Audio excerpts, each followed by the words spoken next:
உங்களுக்கு இறை நம்பிக்கை இருந்தாலும் இல்லாமற் போனாலும், உங்களுக்கு மதம் பிடித்தாலும் பிடிக்காமல் போனாலும் பிராணாயாமம் செய்ய வேண்டும்.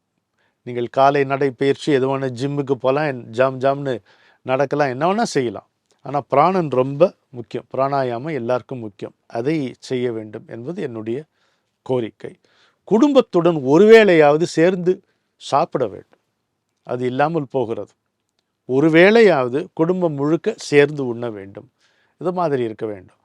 முந்தின நாளே இந்த நாளை எப்படி எதிர்கொள்ள வேண்டும், நாம் செய்ய வேண்டிய வேலைகள் என்ன என்பதில் ஒரு திட்டம் இருக்கணும். இந்த திட்டம் இருந்தால் தான் அது செய்ய முடியும். என்ன கேட்டிங்கன்னா, நான் ஒரு ஆன்மீகத்தில் ஆர்வம் இருக்கிறவன்.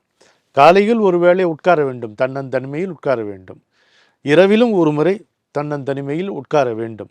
இந்த 2 சிட்டிங்ஸ் இருக்கு பாருங்க, இதை ஒரு தொடர்ந்த நினைப்பால் இணைக்க வேண்டும். ஒரு நல்ல வெள்ளி சங்கிலி மாதிரி, தங்க சங்கிலி மாதிரி இந்த காலை மாலை உட்கார்றோம் பாருங்க, இதை இணைக்க வேண்டும். எப்படி இணைக்கணும்?